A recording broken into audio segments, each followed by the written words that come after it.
ધોરાજીના ward number 1 અને ward number 6 અને ચમાલિયા અને ફૂલવાડી તેમજ દરબારીવાડ વિસ્તાર નગરપાલિકા દ્વારા તંત્ર દ્વારા રહેણાંક વિસ્તારમાં જ હાલ કચરા કલેક્શન સેન્ટર અને પેકેજિંગ સેન્ટરની બિલ્ડિંગ તૈયાર કરવામાં આવી રહ્યું છે।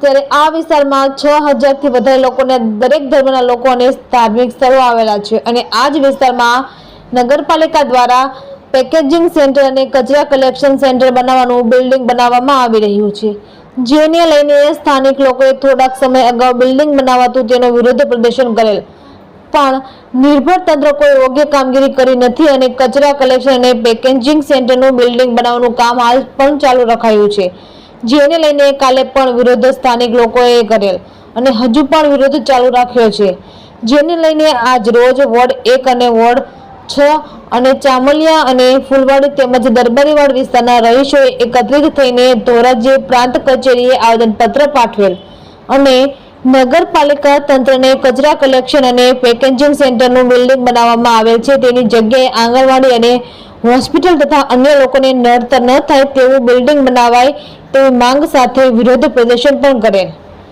અને જવાબદાર અધિકારીને આવેદનપત્ર પાઠવેલ અને જો હજુ આ કામગીરી બંધ કરવામાં નહીં આવે તો જલ્દી આંદોલન પણ કરવામાં આવશે તેમજ ઉચ્ચ કોર્ટના દરવાજા ખખડાવવામાં પડશે તેવી ચીમકી ઉચ્ચારવામાં આવેલ। રિપોર્ટર નયનભાઈ રાવરાણી, ધોરાજી। મારું નામ સાઈદ અબ્દુલભાઈ પરમાર ઉર્ફે એડલી। આ અમારા વિસ્તારની અંદરમાં ધરારી જો હુકુમી કરી નગરપાલિકાના સત્તાધીશોએ ધરારી કચરા પ્લાન્ટ પ્રોસેસ બહારનો એરિયો દેખાડી ધાર્મિક સ્થળો હોવા છતાં એ લોકો ધરારી પ્લાન્ટ ઠોકી બેસાડ્યો છે। 4 કરોડનો પ્રોજેક્ટ છે, બાયણેનું દર્શાવ્યું છે। 4000 થી 5000 લોકો અહીંયા વસવાટ કરે છે, એમાં બચ્ચા બુજુર્ગો બધા રહે છે। એના સ્વાસ્થ્યને ધ્યાનમાં લીધા વગર નગરપાલિકાના ચીફ ઓફિસર સત્તાધીશોએ પ્લાન્ટ બેહાડ્યો છે, બંધ કરવા માટે અમારી સમગ્ર તૈયારી છે। તકલીફમાં તો એવું છે કે હમણાં વડાપ્રધાનના મિશનની અંદરમાં 2 દિવસમાં છાપવામાં આવ્યું હતું કે સ્વચ્છ ભારત મિશનની અંદરમાં 70000 બચ્ચાની જાન બચી, તો સ્વચ્છ ભારત મિશનનો એક હિસ્સો છે એ ગામની બાયણે હોવો જોઈએ। આ લોકોએ ગામમાં રેસિડેન્ટની અંદરમાં એ હિસ્સો બેહાડ્યો છે, તો એ 70000 બચ્ચા હિન્દુસ્તાનના જ છે। તો હું આ વિસ્તાર દરબારીવાળા વિસ્તાર અને ચમાલીપા વિસ્તાર હિન્દુસ્તાનમાં નથી, ભારતના નકશામાં નથી, તો એ લોકોએ પ્રોજેક્ટ બેહાડી દીધો છે।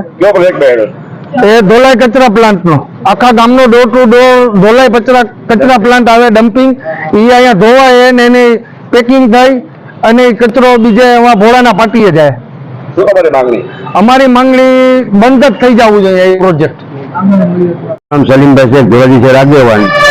આજ રોજ વોર્ડ નંબર 1 અને વોર્ડ નંબર 6 ના બધા લોકો અહીંયા આવેલ છે આવેદનપત્ર આપવા કલેક્ટર, ડેપ્યુટી કલેક્ટર સાહેબને। તેમને પણ અમે અપીલ કરેલ છે કે સાહેબ આ પ્રોજેક્ટ કોઈ બી હાલતમાં બંધ કરવા આપને વિનંતી છે, અમે વિનંતી બી કરેલ છે।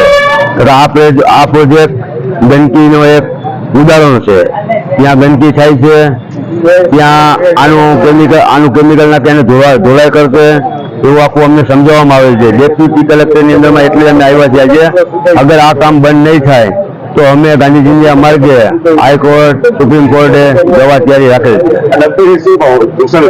આ ડમ્પિંગથી આરોગ્યમાં તકલીફ થાય છે, માણસો બીમાર થઈ જાય અને આના જીવાત કરવાથી બચ્ચાને ખંજો ઉપડી જાય, માણસોને ખંજો ઉપડી જાય।